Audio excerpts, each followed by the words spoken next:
Hello friends, स्वागत है आप सभी का फिर से हमारे चैनल पे। तो आज हम कंटिन्यू करने वाले हैं प्रीवियस क्लास की जो रिमेनिंग थी, ठीक है, जो हमने पिछले क्लास में छोड़ा था।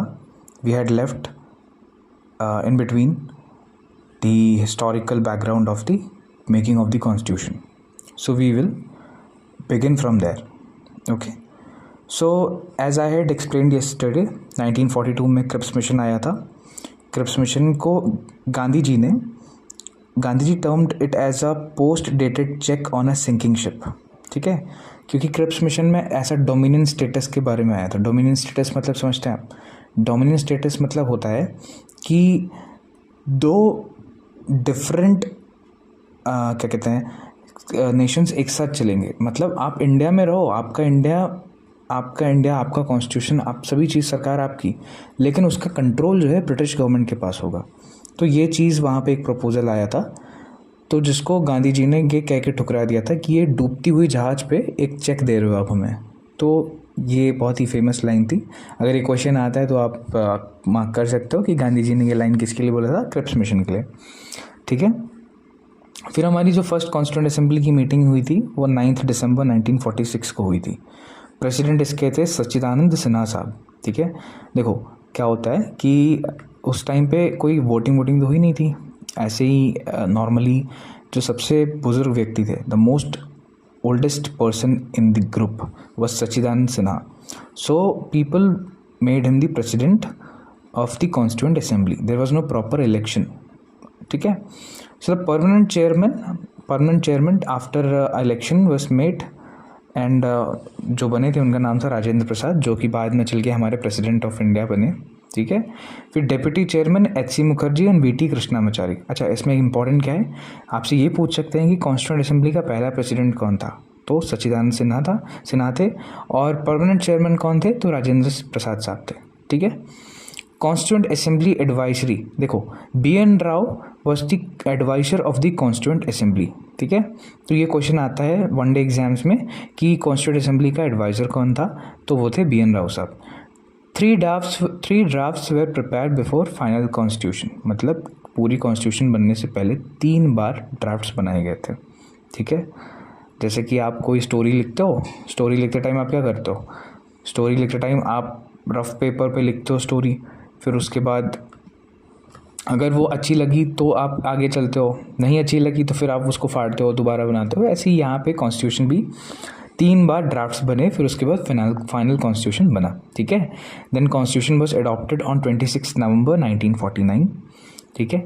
अभी आपसे एक क्वेश्चन पूछा जाता है कि कब कॉन्स्टिट्यूशन अडॉप्ट हुआ था। देखो, there are 2 different things, when constitution came into force and when constitution was adopted. मतलब संविधान को कब लागू किया गया था और संविधान कब फोर्स में आया, ठीक है। तो अडॉप्ट किया गया था 26 नवंबर 1949 को, और कॉन्स्टिट्यूशन केम इनटू पावर 26 जनवरी 1950, ठीक है, ये याद रखना। और 26 जनवरी को ही हम लोग अपना रिपब्लिक डे मनाते हैं, क्योंकि इसी दिन हमारा कॉन्स्टिट्यूशन फोर्स में आया था, ठीक है। Last meeting of constituent assembly was on 24 जनवरी 1950, ठीक है। अब इसके टाइम कितना लगा अच्छा इसको बनाने में?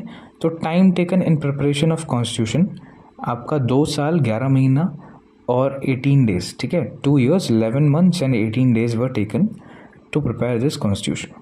और 64 लाख रुपीज़ का खर्चा आया था। अभी आप कहोगे सर 64 लाख रुपीज़ तो एक मूवी का बजट भी नहीं होता, इतने में कॉन्स्टिट्यूशन बन गया।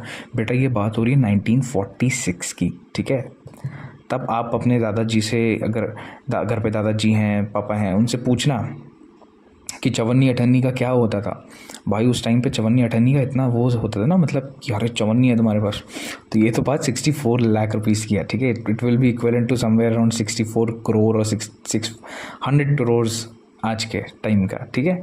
फीचर्स ऑफ द कॉन्स्टिट्यूशन, हमारे कॉन्स्टिट्यूशन के क्या फीचर्स हैं, ठीक है। तो जल्दी से हम ये देख लेते हैं। तो पहला है longest written constitution with 395 articles and 22 parts and 8 schedules, ठीक है। तो इनका नेचर क्या है भाई? तो नेचर जो है less unitary and more federal. अच्छा, सबसे पहले बता दूं आपको आर्टिकल्स क्या होते हैं, पार्ट्स क्या होते हैं, शेड्यूल क्या होते हैं। देखो मान लो आप अपने स्कूल में पढ़ रहे हो, ठीक है। तो आपके स्कूल में क्या होता है? आपके स्कूल में होता है कि आप एक क्लास में पढ़ रहे हो, क्लास के सेक्शंस होते हैं ना, है ना। तो वैसे ही तो स्कूल चलता है। और स्कूल का एक प्रिंसिपल होता है, वैसे ही कॉन्स्टिट्यूशन है समझ लो स्कूल, ठीक है। उसके डिफरेंट क्लासेस हैं, तो वो क्लासेस हैं आपके पार्ट्स, ठीक। और पार्ट्स में पार्ट्स में शेड्यूल्स हैं। शेड्यूल्स में मान लो आपका वो है सेक्शंस हैं, ठीक है। तो ऐसे ही आप समझना पार्ट्स और शेड्यूल्स क्या होता है, ठीक है। तो शेड्यूल्स में क्या होता है ना कि आपके डिफरेंट चीज़ों को एक साथ ग्रुप, जैसे एक जैसी चीज़ें वाले, जैसे ये मैं नेक्स्ट क्लास में आपको अच्छे से एक्सप्लेन करूँगा एलॉबरेट करके, बट फॉर ओवरव्यू आपको बता दूँ शेड्यूल्स क्या होता है। शेड्यूल्स में एक जैसी चीज़ें, जैसे कि मान लो सैलरी सब किसको किसको क्या क्या मिलती हैं। अब डिफरेंट पोस्ट हैं जो कॉन्स्टिट्यूशन में दी गई हैं, जैसे प्रेसिडेंट है, प्राइम मिनिस्टर है, चीफ मिनिस्टर है, तो उन सबकी सैलरी, एमोल्यूमेंट्स, टेन्योर, ओथ सबको एक साथ ग्रुप कर दिया गया है, ठीक है। तो इस तरह से काफ़ी मतलब सिमिलर वाली चीज़ों को एक साथ ग्रुप किया गया, इसको हम लोग शेड्यूल बोलते हैं। फिर हमको बोला गया है कि नेचर जो है less unitary and more federal है, मतलब more power with central government. देखो क्या होता है ना, आप अगर अमेरिका में देखो तो अमेरिका में आप देखोगे कि स्टेट्स के पास भी उतनी ही पावर है जितना सेंट्रल गवर्नमेंट के पास है, क्योंकि वो यूनियन ऑफ स्टेट्स है ना। यहाँ इंडिया यूनियन ऑफ स्टेट्स नहीं है, यहाँ पे कोई एग्रीमेंट नहीं हुआ है, ठीक है। यहाँ इंडिया में सभी अभिन्न हिस्सा है, like they are the indestructible states, like they cannot be like taken away from India, ठीक है। यहाँ कोई एग्रीमेंट साइन नहीं हुआ है कि लाइक हमें जब मर्जी हो हम स्टेट अलग कर देंगे। लाइक कल को आके तमिलनाडु बोलता है कि हम इंडिया से अलग होना चाहते हैं, हमको अपनी पावर दे दो, तो ये नहीं हो सकता। यहाँ पे कोई एग्रीमेंट नहीं है, it's a part of India. Although हम स्टेट्स की टेरिटरीज बाउंड्रीज में हम चेंजेस ला सकते हैं। तो ये आपका less unitary and more federal. तो आपसे अगर कोई पूछे कि सर आपका ये जो कॉन्स्टिट्यूशन है वो क्या है, वो मोर फेडरल टाइप है, ठीक है। और लॉन्गेस्ट कॉन्स्टिट्यूशन है with 395 article, 22 parts and 8 schedules. अच्छा, अब ये शेड्यूल्स 8 से लेकर 12 हो चुके हैं, ठीक है। आर्टिकल्स भी बढ़ चुके हैं, ठीक है, पार्ट्स भी बढ़ चुके हैं। तो इसके बाद सिंबल मतलब उस कॉन्स्टिट्यूशन का सिंबल क्या था, तो एलिफेंट था, ठीक है। मेंबर्स कौन कौन थे उसमें, तो के.एम. मुंशी साहब थे, अलादी कृष्णा स्वामिया साहब, एन गोपाल स्वामी, सैयद मोहम्मद शादुल्ला, बी.एल. मित्तल, डी.पी. खेतान, माधव राव, वी.टी. Krishna Swami. So these names are not very much important, ये पूछा नहीं जाता है। Calligrapher Prem Bahadur Raizada and Gopal Vaidya were the calligraphers. Calligraphers क्या होते हैं भाई, आपने देखा होगा ना, बड़ी कर्सिव राइटिंग में लिखते हैं सजा तजा के, तो ये इन सबको कैलीग्राफर्स बोलते हैं। तो हमारी कॉन्स्टिट्यूशन को लिखने वाले प्रेम Bahadur Raizada and Gopal Vaidya, they were the calligraphers. तो ये क्वेश्चन वनडे एग्जाम में आ सकता है, ये आप देख सकते हो, ठीक है। तो चलो, ऑलरेडी क्लास जो है 8-9 मिनट की हो रही है, तो हम यहीं पे कंक्लूड करेंगे।